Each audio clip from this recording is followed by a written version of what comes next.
सभी को नमस्कार।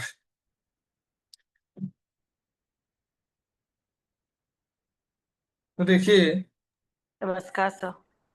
जब वैदिक एस्ट्रोलॉजी में हम बात करते हैं तो जो एक्चुअल में रिजल्ट प्रोवाइड करते हैं वो होते हैं ग्रह, है ना, प्लैनेट्स। लेकिन वो किस तरीके का रिजल्ट प्रोवाइड करेंगे, तो वो प्लैनेट भी नक्षत्र लॉर्ड के हिसाब से जो है रिजल्ट प्रोवाइड करते हैं। यानी नक्षत्र लेवल पे ही एक्चुअल में रिजल्ट को देखा जाना चाहिए, है ना। और ये बहुत ही इंटरेस्टिंग चीज है कि जब हम नक्षत्र के बारे में बात करेंगे तो ये नक्षत्र का कनेक्शन जो है चंद्रमा के साथ है ना। कोई बताएगा क्या कनेक्शन है चंद्रमा के साथ? सर चंद्रमा की 27 वाइव्स आर द 27 नक्षत्र्स। ठीक है, तो इसका मतलब क्या है? चंद्रमा के 27 पत्नियां हैं, है ना। और वो 27 पत्नियां जो है नक्षत्र हैं। तो हमारी एस्ट्रोलॉजी जो है एक्चुअल में बहुत ही इंटरेस्टिंग टॉपिक से बना हुआ है। और जो सबसे पहला नक्षत्र है, क्या नाम है? अश्विनी। अश्विनी। अगर मैं कहूंगा कि अश्विनी नक्षत्र के बारे में पढ़ने से पहले कोई अगर एनिमल आपके दिमाग में आ रहा है, तो what is the name of that animal? Horse. Horse. है ना। तो डेफिनेटली ये जो प्लैनेट्स के बारे में हम बात कर रहे हैं और उसके अंदर जो नक्षत्र रहते हैं उनके बारे में बात करते हैं, तो पहला ही नक्षत्र जो है वो अश्विनी है। और वो एक्चुअल में जो है हॉर्स के साथ बहुत बड़ा रिलेशनशिप है। और पहले क्या होता था? हॉर्स जो है कार्ट के हिसाब से उसको पुल करने के लिए यूज होते थे, चैरियट कहते थे, रथ, है ना। लेकिन अब देखिए, ये अश्विनी का जब मैं नाम कह रहा हूं, ये एक्चुअल में एक है या दो है? दो हैं दो सर, हैं। अश्विनी ट्विंस हैं। तो इसीलिए इनको कहते हैं अश्विनी कुमार, है ना। उनके फादर कौन है? सूर्य। सूर्य के। सूर्य, है ना। तो अब ये जो घोड़े का मुंह के साथ इनको रिलेट किया जाता है, या घोड़ा गाड़ी के साथ, रथ के साथ हम रिलेट करते हैं, उसके पीछे एक बहुत ही सुंदर माइथोलॉजिकल स्टोरी है। और अगर कोई एस्ट्रोलॉजी को एक्चुअल में समझना चाहता है, उसका स्पिरिचुअल मीनिंग समझना चाहता है, तो उसे एक्चुअल में बहुत कॉम्प्लिकेटेड सूत्र याद रखने का कोई जरूरत नहीं है। उसे एस्ट्रोलॉजिकल जो फॉर्मूलाज हैं उसको समझने के लिए हर एस्ट्रोलॉजी के सूत्र को समझना जरूरी है। तो अश्विनी कुमार के जो माँ है, माता संजना, ये सूर्य के तेज के वजह से वो इतना परेशान हो गई कि वो क्या की, वो सूर्य लोक से जाकर जंगल के अंदर तपस्या करना शुरू कर दी। किसके बेस में? घोड़े के। In the guys of a horse. घोड़े के बेस में वो जाके पूजा करना शुरू कर दी, तपस्या करना शुरू कर दी। तो इसीलिए उनके जो दोनों संतान हुए, उनके साथ सबसे बड़ा रिलेशनशिप हॉर्स का रहा। अब कई तरह के एस्ट्रोलॉजिकल एक्सप्लेनेशंस ये अश्विनी कुमार के रिलेटेड माइथोलॉजिकल स्टोरीज से आपको मिल जाएगा। आपको ये पता है कि माता कुंती जो है, उनको वरदान मिला था कि वो किसी भी देवता को स्मरण करके पुत्र प्राप्ति कर सकती थी। तो सूर्य का जो संतान है उनका क्या नाम है? कर्ण। कर्ण। तो ऐसे ही ये अश्विनी कुमार का भी आशीर्वाद से जो दोनों संतान मिले थे उनका नाम बता सकते हैं आप? नकुल और सहदेव। बहुत ही बढ़िया, नकुल और सहदेव। तो जब अज्ञातवास हुआ था, है ना, अज्ञातवास के समय में सारे पांडव कुछ ना कुछ वेश पकड़े थे। जैसे भीम है, वो रसोई का व्यवस्था करते थे। जैसे आपके अर्जुन जी हैं, बृहन्नला बनी थी, वो नृत्य सिखा रही थी विराट के बेटी को, उत्तरा को। बाद में चल के उत्तरा जो है अभिमन्यु की पत्नी बनी, है ना। ऐसे ही युधिष्ठिर जो है राजा को मार्गदर्शन देने के लिए उनके सभा में बैठे हुए थे। तो आप बता सकते हैं नकुल और सहदेव क्या कर रहे थे? घोड़साल संभाल संभाल रहे। घोड़साल की सेवा करना। तो नकुल जो है वो करते थे घोड़साल का सेवा, ठीक है, नकुल। और सहदेव जो है वो उनके कोर्ट में एस्ट्रोलॉजर थे।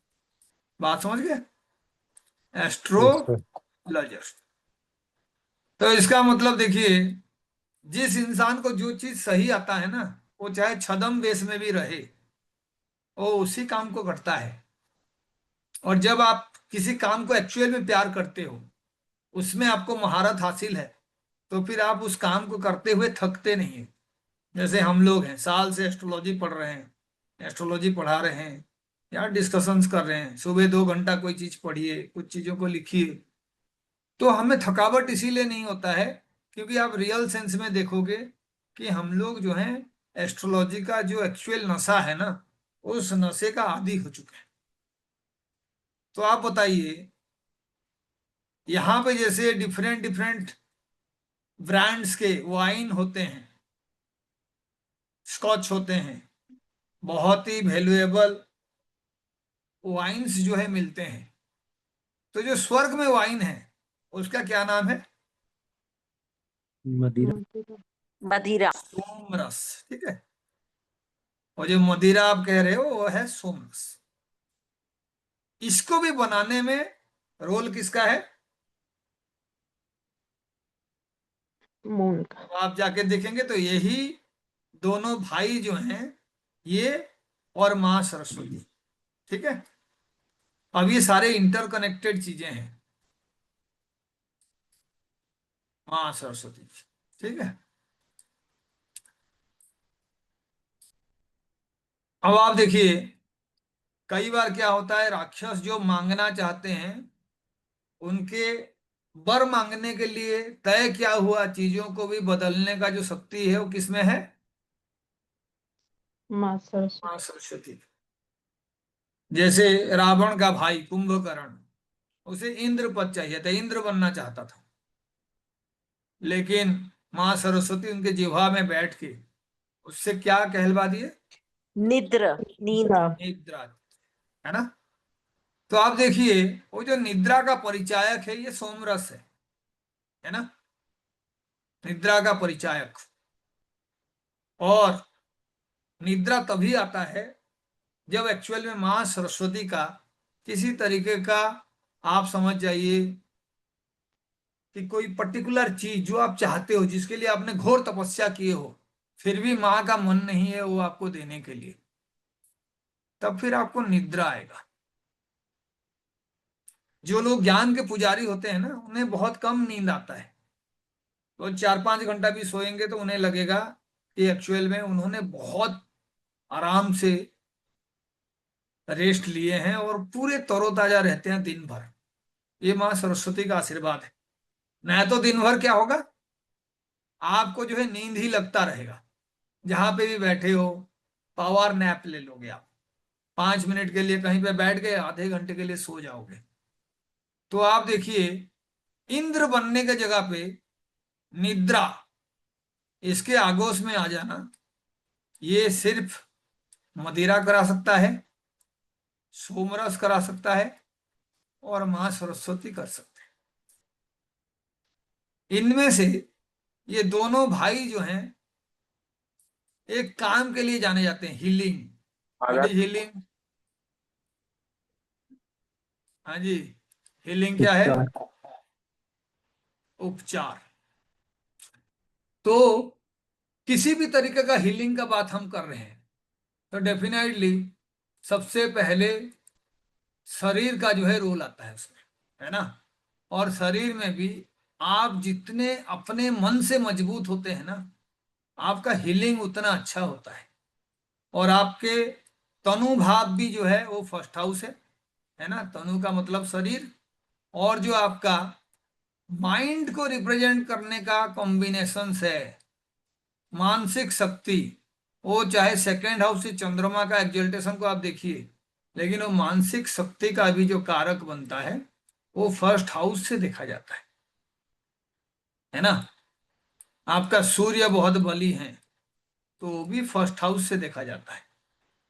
तो ये सूर्य का संतान, चंद्रमा का पहला पत्नी, और अपने जो है शरीर और मस्तिष्क को रिप्रेजेंट करने वाला नक्षत्र है अश्विनी कुमार। तो आप देखिए इनके साथ और भी कुछ सुंदर स्टोरीज जो है जुड़े हुए हैं, और सारे इनके क्वालिटी को आपको एक बार में याद रखा देंगे जहां आप याद करोगे। जैसे मानिए मैंने कहा कि घुड़सवारी करना या घोड़े का जत्न कैसे लिया जाएगा, उसके साथ इनका रिलेशन हो गया। तो इसका मतलब क्या है, आप बहुत बढ़िया गाड़ी ड्राइव कर सकते हो, आपके पास बहुत सुंदर गाड़ी होगा, और अगर आपका पहला भाव या जिस भाव में आपका मंगल का ये साइन आ रहा है, एरीज साइन आ रहा है, तो आप समझ जाओ आपके पास वो नकुल वाला क्वालिटी होगा ही होगा। गाड़ी को साफ सुथरा रखना, बहुत ही बढ़िया गाड़ी में ट्रैवल करना, बहुत बढ़िया तरीके से गाड़ी चलाने का एबिलिटी, ये सारा जो है आपके पास होगा। तो आप कहोगे सर ये जो बड़े बड़े सुपरस्टार्स होते हैं, प्लेयर्स होते हैं, उनके ड्राइवर जो है करोड़ों का गाड़ी चलाते हैं, तो हमें वो भी अगर चेक करना है तो हम जाके उनका एक नंबर जो हाउस है उसमें देखना पड़ेगा कि डिग्री वाइज प्लेसमेंट्स क्या है। क्योंकि यहाँ पे डिग्री कहाँ से कहाँ तक होगा, 0 डिग्री से 13.1 13, 13 डिग्री 13 डिग्री 20 मिनट 20 मिनट्स। 20. ठीक है। अब आप देखिए कि एक ऋषि जो है तपस्या कर रहे थे, तो इतना दिन तक तपस्या किए कि ये जो चींटी होते हैं वो बना देते हैं आपके एंट होल, है ना, एंट हिल बना देते हैं। आप जाके देखते हैं कि बड़े बड़े चींटियां रहते हैं, खास करके जंगल जगह पे ये देखने के लिए मिलता है। तो ऋषि तपस्या करते करते उनके पूरे शरीर में चींटियों ने जो है अपना घर बना लिया, वो एंट होल जो है वो बना दिया। तो एक राजकुमारी वहां घूम रही थी और उन्होंने देखा वो एंट होल के अंदर दो चमकने वाले तारे जैसे दिखाई देने वाले कुछ चीजें छुपा हुआ है।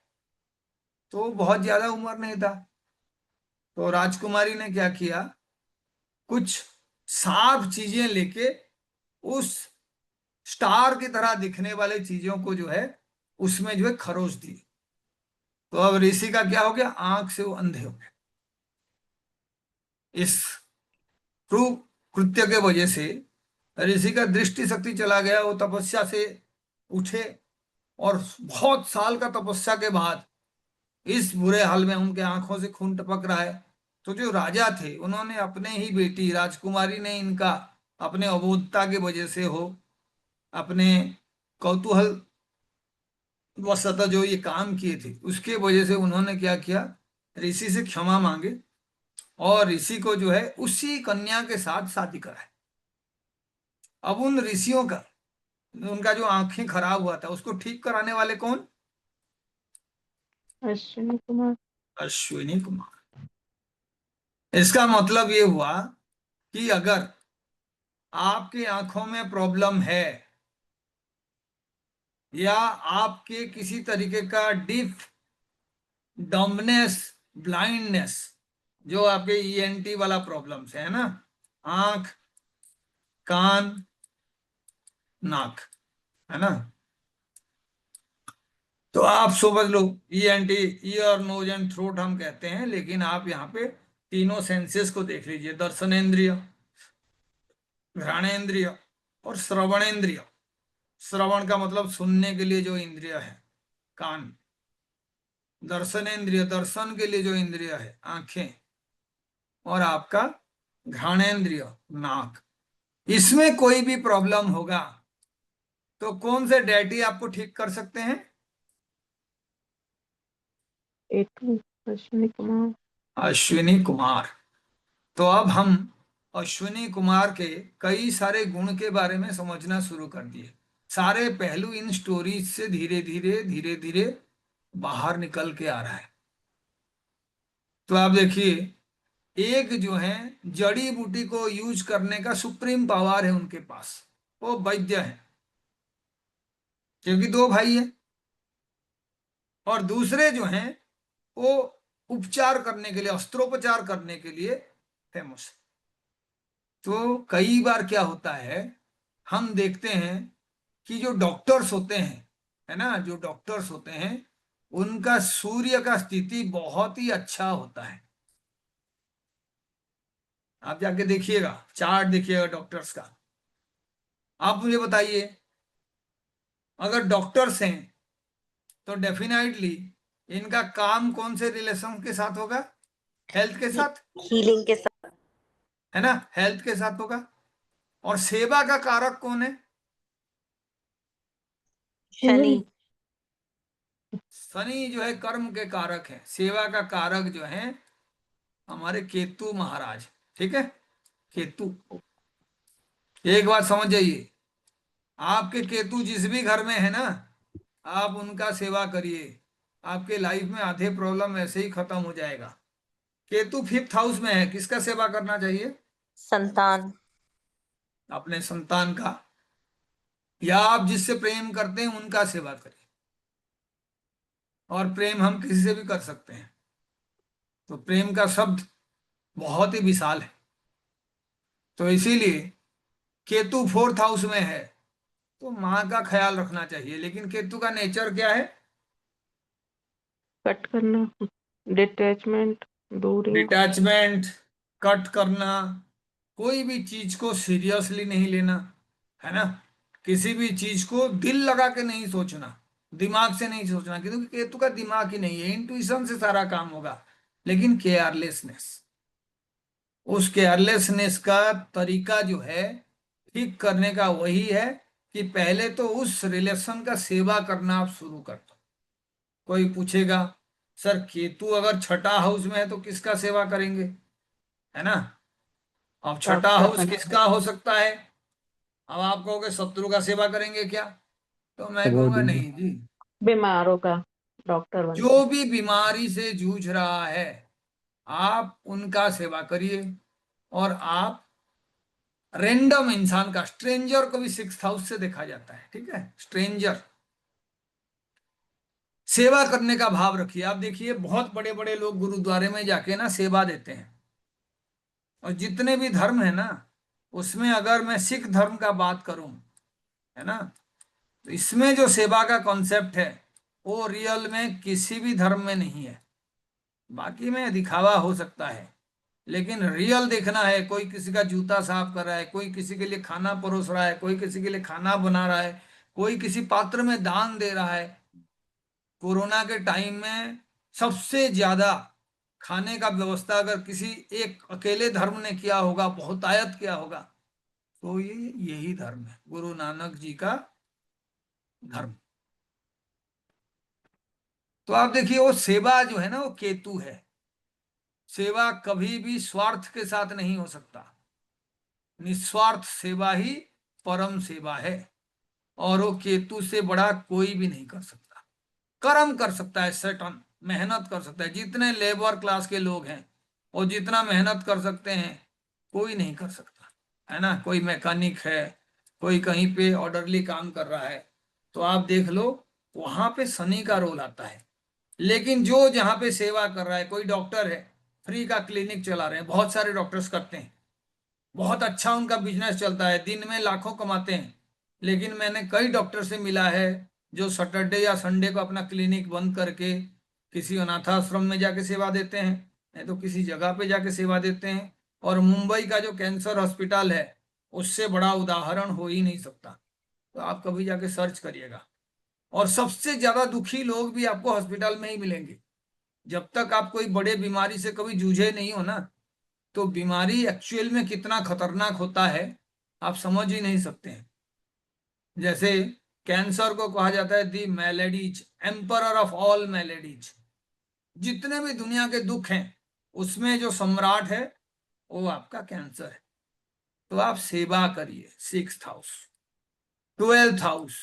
कोई पूछेगा किसका सेवा करें, तो इसका मतलब सिंपल है, कोई भी फॉरेनर है आप उसका सेवा करोगे। तो फॉरेनर कौन है? शाब्दिक अर्थ में तो जो देश से बाहर हुआ है, आया है, वो फॉरेनर है। लेकिन रियल अर्थ में जो आपके कल्चर का नहीं है, जो आपके एरिया का नहीं है, जो उस एरिया में है जहां पे वो एक्वांटेड नहीं है, तो उस सेंस में वहां के लिए विदेशी हो गया। तो आप देखिए, सेवा करना, और उस हाउस में भी सूर्य एग्जल्टेड होता है कि नहीं? सूर्य का डिग्री भी देखेंगे तो ये अश्विनी कुमार के डिग्री में आ जाएंगे, उनके पिता भी हैं। तो आप देखो क्या अनोखा कॉम्बिनेशन है। यानी आप अगर ढंग से देखोगे तो संतान जो है 5 नंबर घर से देखा जाता है कि नहीं? और यस सर। पिता जो है 9 नंबर घर से देखा जाता है, और प्रतिष्ठा जो है 1 नंबर घर से देखा जाता है। तो ये तीनों का कॉम्बिनेशन है। शरीर जिसमें व्याधि होता है उसका सुस्त होना सूर्य के वाइटालिटी के ऊपर डिपेंड करता है, और वो वाइटालिटी को प्रोवाइड करने वाला सूर्य है। लेकिन अगर वाइटालिटी में कमी आ जाए तो वहां से आपको फिर से आपका स्वास्थ्य वापस करने वाला कौन है? सूर्य के संतान है, अश्विनी कुमार।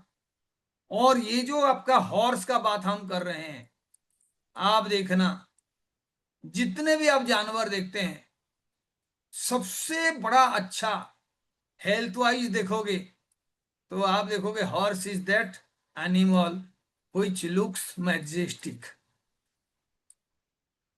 आप टाइगर भी देखोगे ना, तो ऐसे बहुत सारे इंडिया में जगह है टाइगर देखोगे, वहां वो टाइगर का बुरा हाल होता है। लेकिन आप जब घोड़े को देखोगे ना, वो प्राइम में जब होते हैं तो उनसे बहुत ज्यादा एनर्जेटिक और लुक वाइज बहुत ज्यादा अट्रैक्टिव कोई दूसरा एनिमल हो ही नहीं सकता है। वो कभी भी आपको ऐसे नहीं मिलेगा कि बहुत ज्यादा हेल्दी है या बहुत ज्यादा वीक है। वो रियल में जो है उनका, अब आप कहोगे भाई कोरोना में किसी ने अपने घोड़े को 2 महीना खाना नहीं दिया तो वो ऐसे दिख रहा है, तो डेट ये डिफरेंट थिंग। क्योंकि ये जो जोक करने का भी टेंडेंसी है, ये मजाक करने का भी टेंडेंसी, एक्चुअल में आप देखोगे आपके विटीनेस डिपेंड करता है बुद्ध के ऊपर। और आप बताओ, अश्विनी कुमार का बुद्ध के साथ कोई रिलेशनशिप है क्या? जी, लग रहा है किसी एंगल से आपका कि बुद्ध के साथ रिलेशन होगा अश्विनी कुमार का।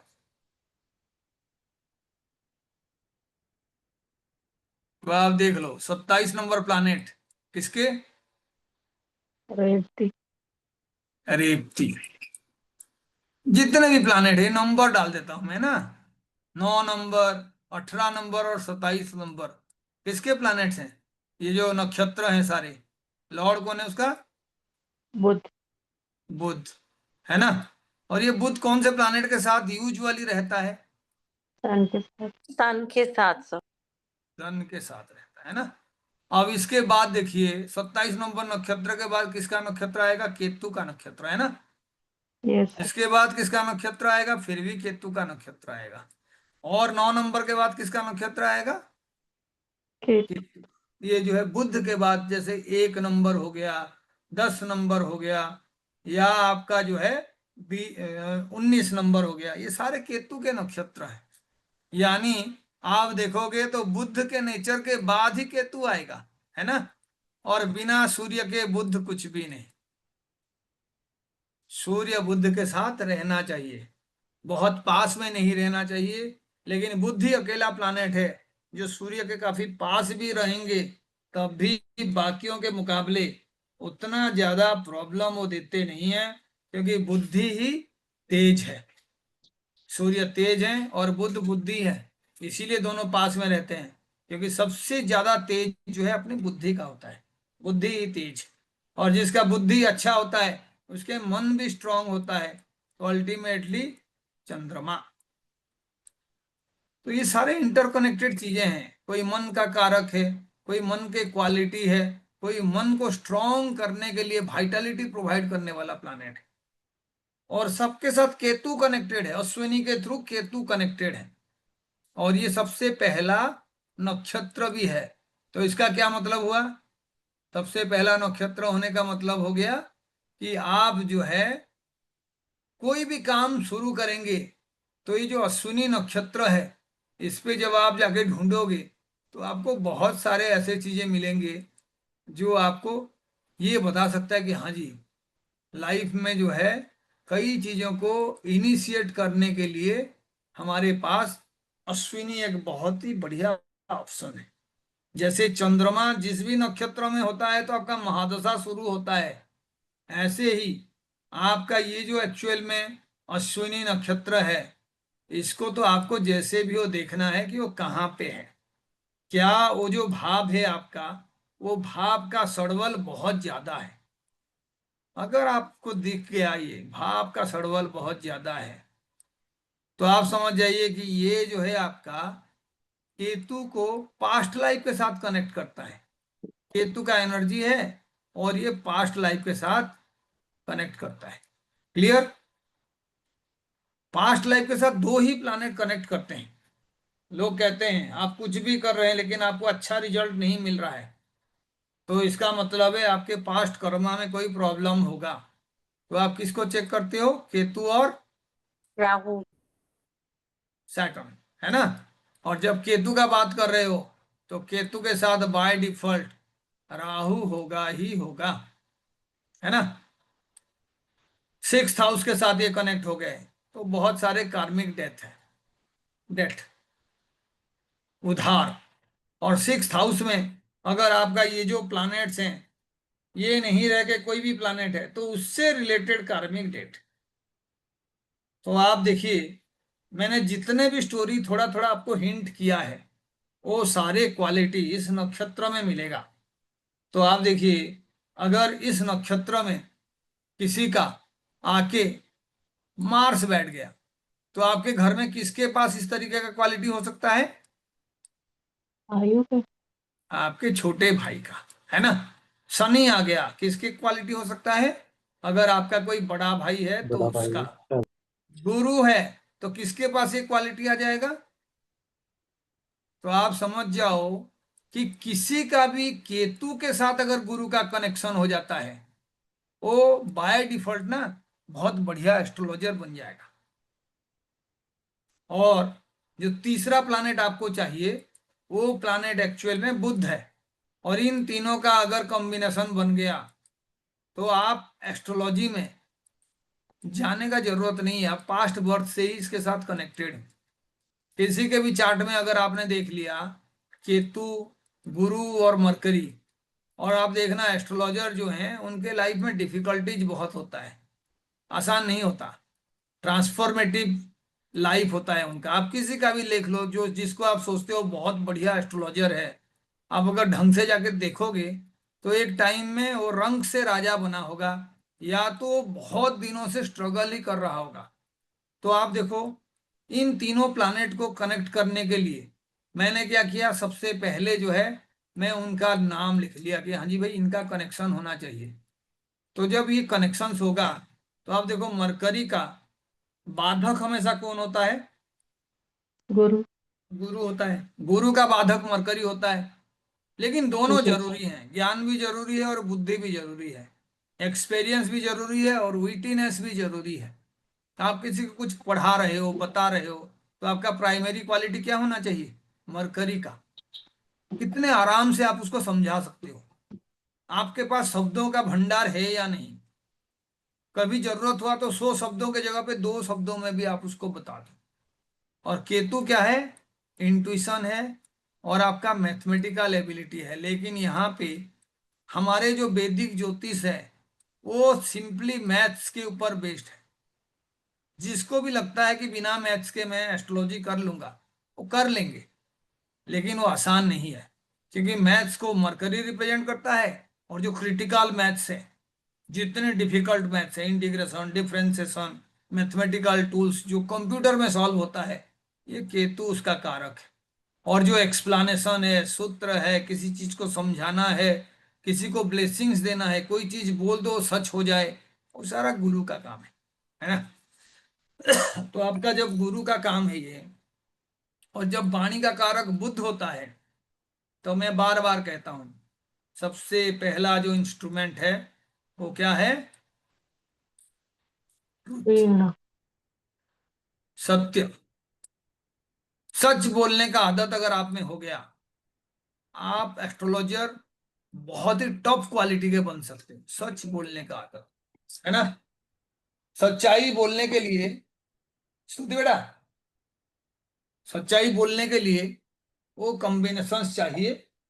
पास्ट कनेक्शन केतु का चाहिए, और किसी गुरु का आशीर्वाद चाहिए, है ना। गुरु चाहिए। आप जितना भी ज्ञानी हो, आप जितना भी इंटेलिजेंट हो, आपको जितना भी मैथ्स आता है, आप चाहे जितने भी यूट्यूब का वीडियोस देख लीजिए, बिना गुरु के आप रियल एस्ट्रोलॉजर बन ही नहीं सकते। और ये सारे जो शुरुआत है ना, ये आपके ब्रेन से होता है। किस क्वालिटी का थॉट प्रोसेस आपके पास है, आपका पर्सनालिटी कौन से लेवल का है। तो इसीलिए जो आपको एक दूसरे का जानी दुश्मन लगते हैं, सूर्य और केतु, वो एक्चुअल में नहीं है। सूर्य और केतु, सूर्य जो है आपका प्रतिष्ठा है, और केतु क्या है? केतु जो है झंडा है, मंदिर का झंडा, जिसका ऊंचाई सबसे ज्यादा होता है। तो आपका ये प्रतिष्ठा है, तो केतु उसमें क्या करेंगे? 4 चांद लगाएंगे। बात समझ रहे हैं? मंदिर का झंडा लगेगा। केतु जब सही होगा आपका, तो ये जितने मटेरियल चीजें हैं उसके नशे से आप बाहर आ जाओगे, क्योंकि केतु सही है। और अगर आपका केतु खराब है, इसका मतलब है राहु आपको मटेरियल चीजें दे दे के जो है परेशान कर देगा। या तो आपके दिमाग में एक चीज मिलने के बाद दूसरा का जो है इच्छा अपने आप जागृत होगा, वो आपको सोने नहीं देगा। केतु अगर आपका खराब है, तो आपका राहु इम्बैलेंस, केतु जो है आपका नींद का प्रॉब्लम करेगा। जिसको नींद नहीं आता, आप समझ जाओ कि उसका सूर्य और चंद्रमा दोनों खराब है, क्योंकि आंखें भी सूर्य और चंद्रमा है। तो आपका एक जो 12th हाउस वाला है वो आपका सूर्य है, और जो आपका सेकेंड हाउस है वो आपका मून है, चंद्रमा, दोनों आंखें, है ना। तो आप देखो जितने भी आपके सेंसेस हैं वो सारे केतु के साथ कनेक्ट हो गए, है ना। कैसे कनेक्ट हो गए? आंखें कौन हो गया? सूर्य और चंद्रमा, है ना। Yes sir, yes sir. Third house जो बुध का हाउस है, इसके साथ आपका नाक का भी कनेक्शन है और आपके कान का भी कनेक्शन है, ठीक है। क्योंकि मुंह को सेकंड हाउस से देखा जाता है, बाहुओं को जो है आपके हाथों को थर्ड हाउस से देखा जाता है। तो मुंह के जो टर्मिनल पार्ट्स हैं, कान हो गए, नाक हो गए, वो भी सारे इसके साथ कनेक्टेड है, फर्स्ट हाउस के साथ कनेक्टेड, और उसमें वो भी केतु। तो आप देख लो, अगर केतु आपका फर्स्ट हाउस का शुरुआत है, तो 12th हाउस का एंड कौन है? बुध। बुध है। तो बुध और केतु का कनेक्शन हो गया। सूर्य कहाँ पे एक्सल्टेड होते हैं? एग्जैक्टली वो अश्विनी नक्षत्र के डिग्री में सूर्य जो है एक्सल्टेड होते हैं। तो आप देख लीजिएगा डिग्री, 10 डिग्री में कई बार क्लासिक में लिखता है, लेकिन आप चेक करिएगा। तो आप देखिए उस केतु का जो नक्षत्र के बारे में हम बात कर रहे हैं, कितना पाद हो गए उसमें? 4 पाद, और है ना। 4 पाद से तो आप जब देखोगे 3 degree 20 minute, 6 degree 40 minute, 10 degree, तो आपको धीरे धीरे पता चल जाएगा कि मैं कहाँ से कहाँ तक मूव कर रहा हूं, है ना। तो आप देखो इनका सबका स्वामी केतु है, चारों पाद का। लेकिन जब मैं कहूंगा कि भाई पहले पाद में जो आपका आएगा प्लानेट, जो उसका सबलॉर्ड बनेगा, कौन है? तो मैंने बताया था जो आपके नक्षत्र स्वामी होगा वही उसका पहला सबलॉर्ड का भी स्वामी है। तो पहले पार्ट को कौन पाएगा? केतु। केतु। और ये सारे इक्वल इक्वल डिग्री पे हैं, इसका मतलब यस। है 200-200 मिनट के गैप में है ना। तो आप टोटल करके देख लोगे कि हाँ जी भाई इसमें ये क्वालिटी अच्छा हो जाएगा, इसमें ये क्वालिटी अच्छा हो जाएगा, और इसमें ये क्वालिटी अच्छा हो जाएगा, है ना। 400 मिनट, 800 का कितना है? वो आधा है ना। तो यस आपको सर। महादशा का सिस्टम हिसाब करके देखना है 60 साल वाला दशा का स्वामी कौन बनेगा, तो वो थर्ड पार्ट का जो है स्वामी बनेगा, क्योंकि ये चारों जो है इक्वल पाद हैं। तो सेकंड कैसे पता करोगे, तो 200 डिग्री 200 मिनट के बाद जो भी बनेगा वो उसका स्वामी बनेगा। तो जीरो वाला स्वामी कौन है, इधर जो जीरो वाला स्वामी है वो है केतु, है ना। तो इसीलिए अगर किसी का 3 डिग्री 20 मिनट में कोई प्लानेट है तो केतु का बहुत बड़ा इफेक्ट होगा उसके ऊपर। लेकिन 6 डिग्री 40 मिनट में कोई प्लानेट है तो मैं अभी आपको एक बहुत बढ़िया सूत्र बताता हूं, उसको यूज करिएगा। मैं इक्वल डिग्री में डिवाइड कर दिया एक नक्षत्र को, वो 800 मिनट का है, 13 डिग्री 20 मिनट जो है बार बार हम बताते हैं। तो 4 पार्ट करोगे तो एक पार्ट कितना हो जाएगा, 200 मिनट। और यस सर। विंशोत्तरी दशा सिस्टम में 4 पार्ट करोगे तो कितना साल हो जाएगा, 30 30 साल, है ना। Yes yes sir. हाफ कर दोगे तो 60 साल हो जाएगा, 1/4 कर दोगे तो 30 साल हो जाएगा। तो केतु से शुरू करो, साल हिसाब करना मेरे साथ। केतु का कितना साल होता है महादशा, 7 साल। 6 साल, 7 7 साल, है ना। केतु का 7 साल होता है। केतु के बाद कौन आते हैं, शुक्र, so 26 साल हो गया, है ना। 20 साल उनका और 27 साल। केतु का 7 साल और शुक्र का जो है 20 साल। उसके बाद कौन आए, सूर्य। सूर्य तो देखो 2 नंबर में आ गए, सन। इसीलिए केतु के साइन में नक्षत्र लौट जाए केतु बने, सूर्य का दबदबा बहुत ज्यादा बढ़ जाता है। तो इसका मतलब क्या है, आपके 1 नंबर साइन में 6 डिग्री 40 मिनट के आसपास जो भी प्लानेट है वो आपको एक्चुअल में प्रतिष्ठा दिलाएगा। उसमें सूर्य का एक्चुअल में ताकत है। बात समझ रहे हो, क्योंकि मैं बार बार क्या कहता हूं, जो आपके सब लॉर्ड है वो एक्चुअल रिजल्ट देता है, क्वालिटी ऑफ द रिजल्ट। उस प्लानेट के पावर को आप यूज करके ना बहुत आगे जा सकते हो, तेज बना सकते हो अपने लाइफ को। तो आपको क्या चेक करना है, कौन सा ऐसा प्लानेट है जो मेरा उस पर्टिकुलर हाउस में बैठा हुआ है। अगर कोई प्लानेट नहीं है तो फिर आप जाके देखिए कि वो जो साइन है काल पुरुष कुंडली में ऐसा कौन सा प्लानेट है जो वहां पे आता। उस स्टडी को हम करेंगे। तो आप बताओ तीसरे में कौन आएगा, तो 60 साल हो जाना चाहिए, क्योंकि वो हाफ का आगे चले गए हम। तो अब हम और मिलाते हैं ना। तो शुक्र के तक 27 हुआ था, उसके बाद सूर्य को आपने 6 मिला दिया तो 33 हो गया। फिर चंद्रमा को 10 मिला दिए तो 43 हो गया। चंद्रमा के बाद कौन, मंगल 43 और 7 पूरा 50 हो गया। लेकिन हमें जाना कहाँ तक है, आधे तक जाना है, 60 तक। उसके बाद कौन आएगा, राहु राहु। तो राहु जो है थर्ड की क्वालिटी को रिप्रेजेंट कर रहा है। तो इसका मतलब आप समझ जाओ, सूर्य के इधर केतु है और उधर राहु है। अगर आपका सूर्य सही है इसका मतलब आपको ग्रहण लगा नहीं है। और अगर आपका सूर्य खराब है, आपको कोई पूछता ही नहीं है, आपका कोई रेस्पेक्ट ही नहीं है, तो फिर आपको राहु और केतु खराब करके खराब फल दे रहे हैं। आप में स्टेबिलिटी होगा ही नहीं। अदरवाइज आप क्या होगे, दुनिया का सबसे बढ़िया डॉक्टर। यानी ऐसा कॉम्बिनेशन होगा कि सूर्य जो है एक्सल्टेड बैठा हुआ है और केतु जो है ट्राइन में है, या राहु केतु के एक्सिस में भी सूर्य है, लेकिन उस इंसान का पिता के लिए रेस्पेक्ट बहुत है, क्योंकि केतु जहां पे जिसके साथ है आपको उसका सेवा करना ही करना है। मेरा केतु 5th हाउस में है, बच्चों का सेवा करना चाहिए। केतु 5th हाउस में है तो आपका जो भी मंत्र शक्ति है, ज्ञान है, जो भी स्किल्स आपको लगता है कि आप सीखे हो, उस चीज को बांटना भी चाहिए। क्यों बांटना चाहिए, क्योंकि केतु मेरा पाइसेस साइन में है, दान का साइन में है। तो ये जो ज्ञान बांटना ये भी सेवा ही है। अब वो राहु साथ में बैठा हुआ 11th में, लेकिन जब ये चीज आगे बढ़ जाएगा, जैसे वो के एन राव सर हैं, वो कोई कंसल्टेशन लेते नहीं है, पैसा नहीं लेते हैं, और राव साहब जो है एक्चुअल में आज के युग में वो कोई देव पुरुष से कम नहीं है। उनके घर में हर शाम को विष्णु सहस्त्र नाम होता ही होता है। इंडिया में एस्ट्रोलॉजी को पॉपुलर करने में अगर किसी लोगों का नाम है तो उनमें राव सर का नाम आता ही आता है। राव सर जो हैं यूएस लेक्चर सीरीज है उनका। जब मैं पहले डिप्रेशन में था तो मैं रात को घंटों उनका वीडियो सुनता था, बार बार सुनता था। और आप जब सुनोगे ना आप मेस्मराइज हो जाओगे। जो किताब हमने लिखा है उनको मैं गुरु बनाया हूँ।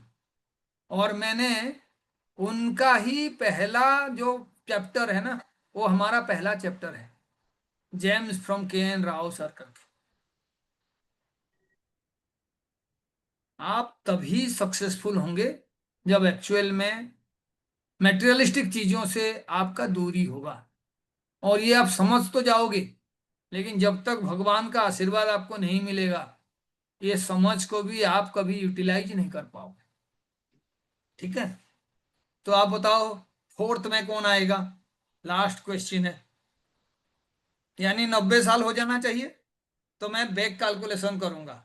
अगर केतु पहला है तो केतु से पहले कौन सा प्लैनेट आता है? बुध। बुध। बुध आता है। तो बुध का जो है 17 साल है। और हमें कितना साल चाहिए? 30 साल चाहिए। तो एग्जैक्टली शनि यस है ना। सर। तो इसीलिए लाइफ में अगर आपको सक्सेसफुल होना है, ये जो 4 पड़ाव है ना जीवन का, इस 4 पड़ाव को आध्यात्म के हिसाब से सोचना चाहिए। पहला क्या? पहला डिटैचमेंट। दूसरा क्या? दूसरा है अपना प्रतिष्ठा। यानी आप जो है ना एक इंसान के हिसाब से कैसा इंसान हो, क्या वैल्यू सिस्टम है आपका। तीसरा क्या? राहु। आज के युग में आपका इंटेलिजेंस क्या है, कितने ज्यादा आप लोगों को एक्चुअल में उनके एनर्जी के हिसाब से इंस्पायर कर सकते हो। आज के डेट में राजा राहु ही है। चाहे कंप्यूटर का बात करो तो केतु आ जाएगा, चाहे आप कोई नेता का बात करो, राजनीति का बात करो, राहु आ जाएगा। और फाइनली कर्म। इसका कॉम्बिनेशन जिसमें भी नहीं है आपको कभी भी कोई रिजल्ट मिलेगा नहीं। क्योंकि पहले हाउस के लिए जो कॉम्बिनेशन हमने बताए हैं उस कॉम्बिनेशन के हिसाब से ही होगा। आपको पैसा चाहिए तो पैसे के लिए कौन सा कॉम्बिनेशन आएगा? Anybody who can say?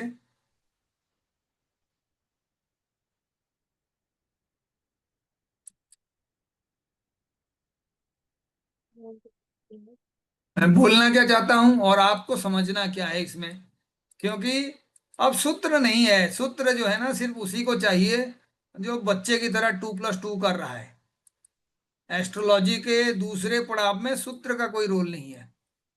बिना सूत्र के आप जो है एस्ट्रोलॉजी के सारे in between the line theories को पढ़ सकते हो, है ना। जैसे मैंने यहाँ पे नक्षत्र बताया तो पहले नक्षत्र के लिए जो कॉम्बिनेशन बना उस कॉम्बिनेशन में केतु आया, फिर सूर्य आए, फिर जो है राहु आया और फिर शनि आया। तो एक बार हम सेकेंड हाउस को भी ऐसे ही देख लेते हैं क्योंकि वो भी जो है आपका सेकेंड नक्षत्र है। तो हम नेचर को दोनों को आराम से मिला सकते हैं। तो एक बार देखते हैं डिग्री क्या होगा। 13 डिग्री 20 मिनट से कहाँ तक? 26-40। 26 डिग्री 40 मिनट, है ना। अब शुरू हो जाते हैं। अगर यही बात है तो इसका मतलब हुआ 800 मिनट से लेके कितने मिनट तक? 1600 मिनट तक, है ना। 1600 मिनट। अब बताओ यहां पे शुरू कौन करते हैं? सेकंड नक्षत्र का स्वामी कौन है? वीनस। वीनस, है ना। शुक्र। पैसा चाहिए आपको तो ये आपका पहला पड़ाव है, शुक्र। यहां से 30 साल काउंट कर लो तो शुक्र का महादशा कितने साल? 20। 20। उसके बाद किसका?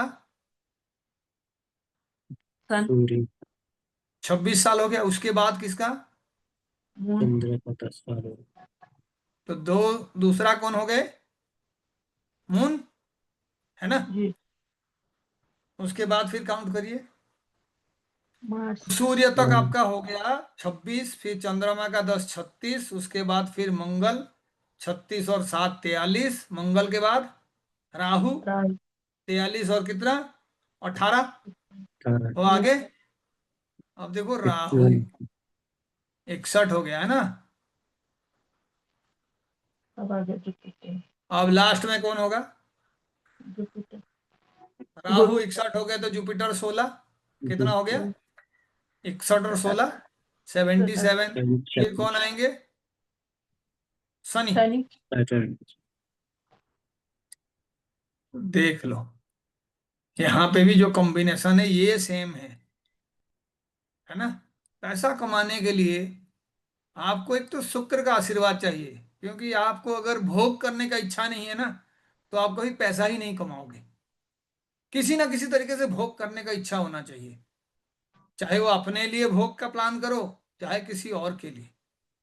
अपने लिए इच्छा होगा तो क्या होगा, नहीं मैं बड़े होटल में रहूंगा, मैं याच में मूव करूंगा, मैं फॉरेन कंट्री घूमने जाऊंगा, सबसे बड़ा लग्जरियस गाड़ी मेरे पास होगा, हवाई जहाज मेरे पास होगा, मैं बहुत बढ़िया चश्मा पहनूंगा।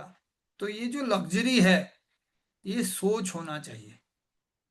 अब वो लग्जरी का होने के बाद खाली ख्यालों पड़ाव बनाने वाला बंदा नहीं हुआ, आप अपने माइंड के स्ट्रेंथ को बढ़ाए हो। मुझे जो चाहिए उसको मैं लेके ही रहूंगा। और वो जो जिद है, वो एक अच्छा चंद्रमा प्रोवाइड करता है। और ये सारे चीज करने के लिए राहु का बुद्धि चाहिए ही चाहिए। और राहु हमेशा खराब नहीं होता। ये आज के डेट का एस्ट्रोलॉजर जो है ना, राहु शनि और केतु को एक्चुअल में खराब बना दिए हैं। राहु अगर एक्चुअल में खराब होता ना, फिर वो माँ दुर्गा का पूजा करना, बुद्ध के साइन में एग्जल्टेड होना, तमाम चीजें नहीं होता। अच्छा बुद्धि का भी कारक राहु है ना। और ऐसे भी देखोगे तो राहु जो है कोई गलत काम नहीं किया था। राहु को पता था कि अमृत हमें तो मिलेगा ही नहीं, चाहे वो भगवान हो सकते हैं, लेकिन उन्होंने भी 50 जगह पे धर्म का पालन किए ही नहीं है। कोई भी कारण हो सकता है, लेकिन वो धर्म का पालन नहीं किए हैं। वो अपने हिसाब से धर्म का डेफिनेशन बनाए हैं, है ना। सुग्रीव और बाली का लड़ाई था, बाली को मारना था, तो भगवान ने क्या किया? छिप के वार किया बाली के ऊपर, है ना। कर्ण को जब मारना था, तब भी उन्होंने अर्जुन को उस्काए। ये कैसे बिहेव किया था कुरुसभा में, दोबारा मौका नहीं मिलेगा, इसी को अभी मारना है। अश्वत्थामा का वध हुआ, तब भी भगवान ने कहा था, युधिष्ठिर तू सच बोलता है, लेकिन एक बार तो तुझे झूठ बोलना ही पड़ेगा। अब भगवान कह सकते हैं ये मेरा मजबूरी है, धर्म का रक्षा मुझे करना ही होगा। फिर भगवान भी कहेंगे यदा यदा ही धर्मस्य ग्लानिर्भवति भारत। लेकिन कहने का मतलब ये है, डिप्लोमेटिक तो होना ही है। अब अगर सीधे पेड़ हो ना जंगल के, तो सबसे पहले आप ही को काटा जाएगा। तो इसीलिए लाइफ में थोड़ा बहुत राहु वाला टेंडेंसी होना चाहिए। आप जो हो, आपको उस जो आपका तस्वीर है उसको छुपाना आना चाहिए, है ना।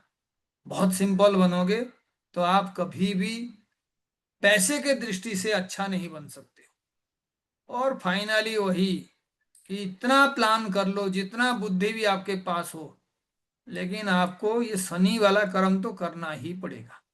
जो कामचोर हैं, जो सुबह से शाम तक सोते रहते हैं, आज करेंगे कल करेंगे, तो आप फिर समझ जाओ उसका जो भी टैलेंट हो, उसके पापा जितना भी बड़ा नेता हो, वो कुछ नहीं कर सकता, है ना। बहुत बड़े बड़े लोग हैं, अपने बच्चे को फॉरेन में पढ़ाते हैं, बड़े बड़े पोजीशंस दे देते हैं, लेकिन जैसे ही उसका पापा का निधन हो जाएगा, उसके पापा का जाने का टाइम आ जाएगा, आप देखना उसका हाल जो है आज जैसे नेपाल में हो रहा है उसी तरीके का होगा। तो इसका कारण क्या है? क्योंकि प्रतिष्ठा उसी का होता है जिसके खुद के अंदर कोई टैलेंट होता है। पापा के वजह से, अपने धर्म के वजह से, अपने जन्म के वजह से जो भी प्रतिष्ठा होता है वो क्षण भंगुर होता है, वो रहता नहीं है। इसीलिए कर्म सबसे बड़ा रिमेडी है।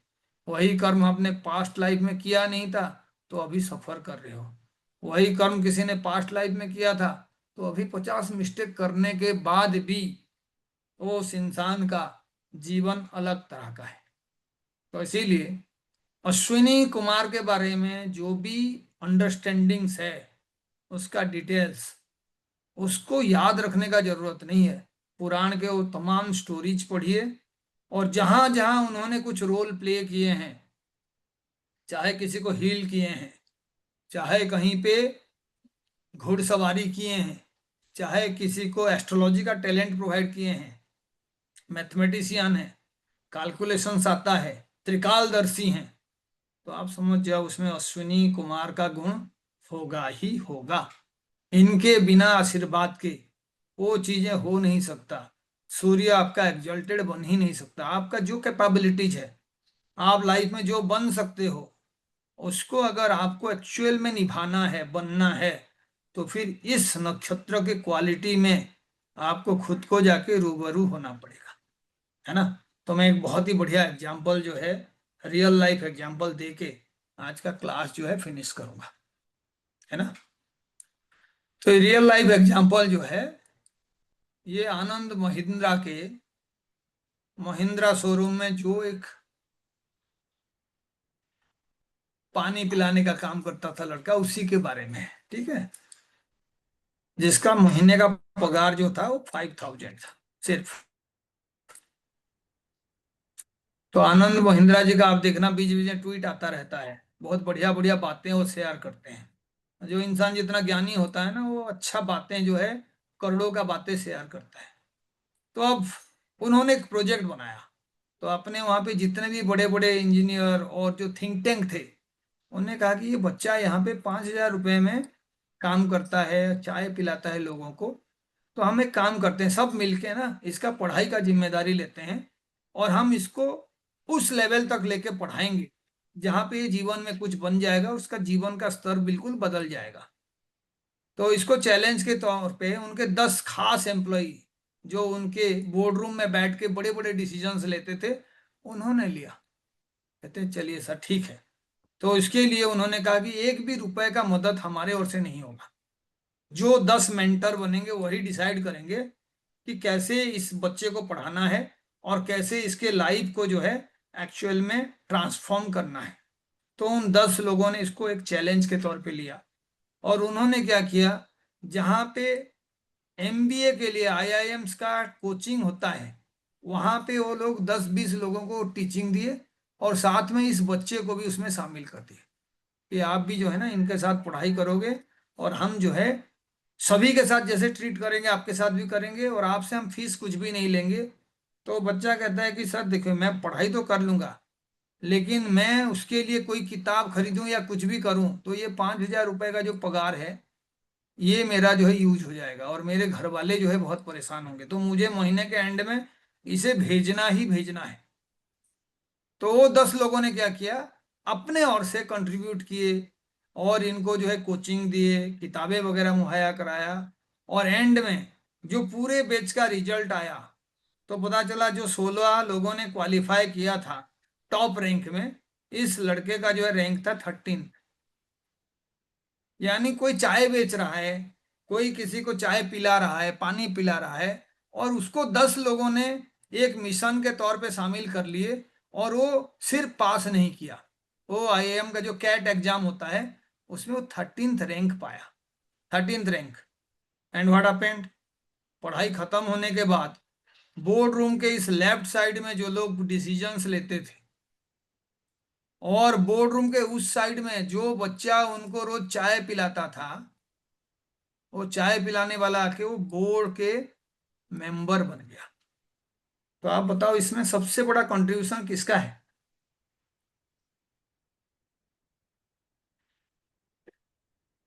करने का, उसकी लेबर का, किसका है? उसकी मेहनत का। कर्म का सर। Anybody else? सन का, उसकी प्रतिष्ठा का। कैसे होगा, उसके तो भाग्य का तो क्या। आपको अब आंसर बहुत सारे हो सकते हैं ना। जिसका जितना लेवल ऑफ अप्रोच होगा ना, उसका आंसर उतना वर्सटाइल होगा। कोई कहेगा सर जितना भी पढ़ा लो, जो चाय बेच रहा है ना, उस इंसान को जितना भी पढ़ा लो, उसका मूर्खता कभी खत्म ही नहीं होगा। वो तो बेचारा जो है, कोई ऐसे करिश्मा हो गया होगा कि वो एग्जाम में पास हो गया, या तुक्के से मार दिया रैंक हो गया। ये बहुत ही जो खराब सोच जिसका होगा ना, उसका आंसर भी वही होगा। जो इंसान दूसरे के टैलेंट को रेस्पेक्ट नहीं करता है, आप समझ जाओ उससे बड़ा मूर्ख कोई भी नहीं है। टैलेंट। अब ये जो 10 लोगों का टैलेंट है ना, ये सबसे इंपॉर्टेंट है। क्योंकि इन्होंने क्या किया, इसके दिमाग में पहले एक आस जगाया कि भाई तुम्हें ट्रेंड किया जा सकता है, तुम भी पढ़ सकते हो, और तुम पढ़ने के बाद क्वालिफाई भी कर सकते हो, और तुम बोर्ड रूम में चाय पिलाने की जगह पे बोर्ड रूम के जो मेंबर्स बैठ के डिसीजंस लेते हैं ना, you can become one of them. तो पहला तो सोच था, जिसने ये सोच दिया कि हम एक प्रोजेक्ट बनाते हैं जिसमें हम चाय बेचने वाले को हमारे बोर्ड रूम का मेंबर बनाएंगे। वो सोच, वो थॉट प्रोसेस जो है सबसे इंपॉर्टेंट था। अब उसके बाद उन्होंने क्या कहा कि भाई 5,000 एक इंसान कमा ही क्यों रहा है, क्या मजबूरी है उसका कि ये 5,000 रुपए भी बचा रहा है और अपने फैमिली को दे रहा है। तो आप जब 5,000 वाले बच्चे का कैरियर देखोगे ना, उसके तौर तरीके को देखोगे कि लोग 5,000 में कैसे जीते हैं, 10,000 में कैसे जीते हैं, तो आपको ये भी समझ में आएगा कि एक्चुअल में जो दुनिया है वो कितना ज्यादा डिफिकल्ट हो सकता है। उसको पता है कि मुझे जो है 5 किलो चावल खरीदना है, मुझे जो है आधा किलो ही आलू खरीदना है, मुझे दवाई के लिए इतना पैसा खर्च करना है, और वो उस 5,000 को भी 5-5 रुपए का भी हिसाब करता है ना। आप उसको जो है हेल्प कर रहे हो बिना सोचे कि चलो इसको हम पढ़ाते हैं, इसके फैमिली को भी सपोर्ट करते हैं, और साथ में इस मिशन को पूरा करते हैं। तो ये मिशन जो है ना, this is the mission of unity. जिसको ये समझ में आ गया ना, united we stand and united we succeed, वो लाइफ में ना अकेला चलने का कभी भी हिमायत नहीं करेगा। वो हमेशा सोचेगा कि जो इन्फिनिटी पावर है ना, वो हमारे टीम वर्क में है, ग्रुप वर्क में है। और टीम का जो लीडर है वो वही है जो आपको एक सोच देता है कि चलो जी इस मिशन को पूरा करते हैं, इस चाय वाले बच्चे को आईआईएम में पढ़ाएंगे, कैट को क्वालिफाई कराएंगे, और उसके लाइफ को ट्रांसफॉर्म करेंगे। और उसके बाद 10 लोगों ने कंट्रीब्यूट किया, मेहनत किया, प्लान किए, और जो नहीं हो सकता था, जो एक टाइम में इम्पॉसिबल लग रहा था, उस इम्पॉसिबल को पॉसिबल कर दिया। जिस दिन आप ये समझ जाओगे ना, तो फिर आप लोगों के बीच डिफरेंशिएट नहीं करोगे कि भाई ये इंसान जो है कुछ भी नहीं है, इसको कुछ भी नहीं आता है, ये तो ऐसा ही है। आप क्या करोगे, उसको उस लायक बनाओगे कि जहां से आप उसके बारे में नेगेटिव कमेंट्स कर रहे हो, वो आपके साथ बैठ पाए। और ये जिस दिन होगा, कोई भी देश कभी पीछे रह ही नहीं सकता है। इधर तो घोड़ा दौड़ चला है, मैं अकेले कैसे जीत जाऊं, दूसरा कैसे हार जाए। तो ये सोच जो है ना, थॉट, कि why I should have all the fun, why the other person should not. और देखो, यही सोच है कि इधर चाय जो ऑफिस में बेचता था, बांटता था, वो जो है बोर्ड रूम का मेंबर बन गया। और कोई रेलवे प्लेटफॉर्म के साइड में जो चाय बेचता था, वो अभी देश को 15 साल से दिशा दे रहा है ना। Nothing is impossible. तो उनके पीछे भी कोई ना कोई बोर्ड मेंबर्स होंगे जो उनके लाइफ को यहाँ तक स्ट्रीमलाइन किए हैं। नहीं तो जो Right. कभी कहते हैं मैंने हायर एजुकेशन नहीं किया, मैं हिमालय में जाके घूम रहा था, मैं जाके यहाँ घूम रहा था। तो ये घूमना जो है, एकाएक विश्व गुरु कैसे बन गए, जानने के लिए भी ऐसे ही 10 लोगों को ढूंढना होगा। ऐसे ही एक बॉलीवुड हॉलीवुड स्टार के बारे में कहा जाता है, वो जो है सक्सेसफुल होने के बाद आपने 10 लोगों को डिनर में बुलाया, और डिनर खत्म होने के बाद सारे लोग कह रहे हैं कि इतना बड़ा ये एक्टर हैं और ये हमें डिनर पे बुलाए हैं, ये हमारे लिए बहुत ही सौभाग्य की बात है। लेकिन जाने के टाइम में उन्होंने सबको $2-2 मिलियन का जो है गिफ्ट दिया। रियल लाइफ स्टोरी है, कभी आप ढूंढोगे, मैं नाम भी शेयर कर दूंगा। तो जब उन्होंने पूछा कि भाई आपने इतना बढ़िया डिनर में बुलाया, हम तो कभी सोचे ही नहीं थे कि आपके साथ बैठ के हम खाना खाएं, लेकिन ऐसे कैसे हो गया, you are offering so much of money also.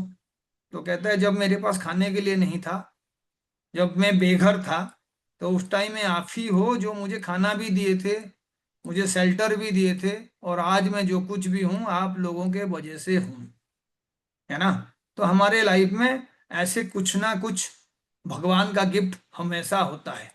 जब हम कुछ भी नहीं होते हैं तो कुछ लोग होते हैं जो हमेशा हमारे पीछे खड़े रहते हैं, अपने हिस्से का चीजों को खर्च ना करके वो हमें सपोर्ट करते हैं।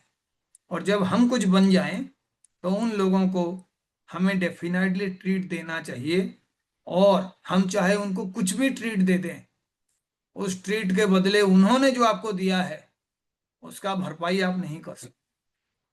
एग्जैक्टली यही स्टोरी बिल गेट्स के बारे में है कि रास्ते में कोई लड़का न्यूज़पेपर पढ़ रहा था, और वो पैसा जो है न्यूज़पेपर खरीदने का उनका था नहीं उस टाइम में उतना। तो उस बच्चे ने उनको न्यूज़पेपर ऑफर किया था। तो कहते अभी मेरे पास पैसा नहीं है देने के लिए। कहते कोई नहीं। तो वो कहते हैं कि उस बच्चे को लाके उन्होंने बहुत ही बढ़िया पोजीशंस देके अपने कंपनी में रखी। लेकिन वो कहते हैं कि जब मेरे पास बहुत चीज है देने के लिए और मैं दे रहा हूं तो उसका कोई वैल्यू नहीं है उतना, लेकिन जब मेरे पास एक्चुअल में स्कार्सिटी है, मैं किसी को कुछ दे दूं तो मेरे खुद का बच्चे का स्कूल फी नहीं जमा कर सकता मैं, मेरे घर में जो खाने का व्यवस्था है उसमें भी किसी तरीके का प्रॉब्लम हो सकता है, और उसके बावजूद किसी ने आपको दिया है, तो फिर वो बिल गेट से ही बड़ा है। और ये थॉट जो है ना, ये एक्चुअल में केतु ही दिलाता है। जब तक राहु हावी है आपको हमेशा लगेगा पैसे के टर्म पे आप बड़े हो, ज्ञान के टर्म पे आप बड़े हो, पोजीशन के टर्म पे आप बड़े हो, सोशल स्टेटस के टर्म पे बड़े हो। लेकिन जब केतु हावी होगा ना, तो आपको लगेगा कि इतने बड़े बड़े सम्राट थे, अलेक्जेंडर जब गए तो दोनों हाथ को खुला रख दिया गया था। वो बोले भी थे दुनिया को यही दिखाना है कि दुनिया को जो जीता है विश्व विजेता, वो जब जा रहा है तो खाली हाथ जा रहा है। केतु है। जरूरी थोड़ी कि मरने के बाद ही केतु का ये लेसन आपको याद हो। और मिलके आप बहुत कुछ कर सकते हो। खास करके जो डिस्पैरिटी है, जो डिफरेंसेस है, जो आपके पास है और दूसरे के पास नहीं है। मैं नहीं कह रहा हूं कि आप अपना सामान लेके उसको दे दो, लेकिन उसको उस लायक बनाओ ताकि वो आपके चीजों को रिटर्न कर पाए। और हर किसी में राइट, ये कैपेबिलिटीज है रिटर्न कर पाने का। ठीक है। तो with right. This I conclude the class. नमस्कार। और जो 10 लोगों को मैं यहाँ पे एग्जाम्पल में रखा हूँ वो आप लोग हो। एस्ट्रोलॉजी को एक अलग लेवल पे पहुंचाने का काम हमारा सबका है। तो मैं आपको बार बार रिक्वेस्ट करूंगा कि आप जैसे भी हो, अगर आपको लगता है कि उस किताब में कुछ अच्छा है तो लोगों के पास हम पहुंचाए, और उसमें जो करेक्शंस होना चाहे, ग्रामेटिकल एरर है, कहीं पे प्रिंटिंग एरर है, तो आप पेज को जो है स्क्रीनशॉट लेके या किसी तरीके से बताओ, ताकि हम उसका नया वर्जन जो है 1-1.5 महीने में ला रहे हैं। यानी हम पेजेस थोड़ा कम करेंगे और उसके बाद जो है एरर्स को इरेडिकेट करेंगे, and we will have a grand new book. और ये जो आज मैंने क्लास लिया है अश्विनी नक्षत्र के ऊपर, उसके ऊपर हमारा प्रोजेक्ट ऑलरेडी शुरू हो गया है ऑन 27 नक्षत्र।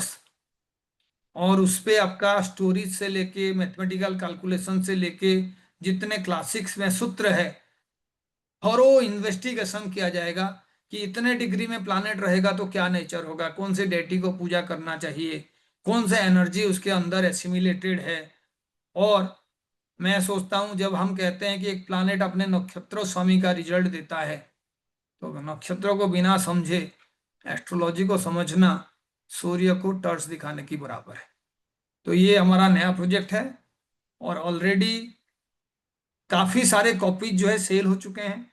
और जैसे मैंने कहा था, जितने को ऑथर्स हैं जिन्होंने पैसा कंट्रीब्यूट किए हैं, बहुत जल्दी मैं उनको उनका पैसा और उनका जो मेहनत है उसको वापस करने वाला हूँ, या तो नया प्रोजेक्ट में शामिल करूंगा, और जो ई बुक्स हैं हमारे उसको फ्लिपकार्ट में 400 रुपये में सेल कर रहा है, लेकिन आप उसको कम पैसा कर दो, मैं आपको शेयर कर दूंगा ई बुक्स का लिंक।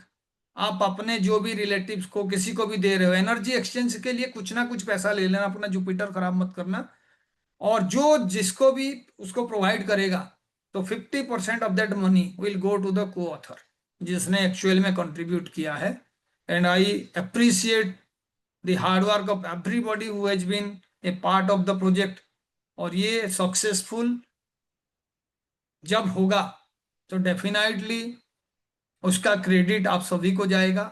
और मैं चाहता हूं जब हम नेक्स्ट प्रोजेक्ट में काम करेंगे, नक्षत्र एस्ट्रोलॉजी ऑन ऑल 27 नक्षत्र, और जितने क्लासिकल स्टोरीज, माइथोलॉजिकल इंसाइट्स, उसके बाद आपका डिफरेंट डिफरेंट सूत्र सारा कलेक्ट करके, हर नक्षत्र के लिए कम से कम 100 पेजेस का मटेरियल जो है मैं कलेक्ट कर रहा हूं, और मैं उसको 2 वॉल्यूम में लाऊंगा, कम से कम 2 वॉल्यूम में। तो I need your best wishes. और मैं तो अपने लाइफ को जो है ना एस्ट्रोलॉजी को डेडिकेट कर दिया हूं, आप देखो करना क्या है। Thank you and good night. Thank you Thank very you, much, sir. sir. Thank you, Namaskar, sir. sir. Best wishes to you, sir. Thank you, thank you.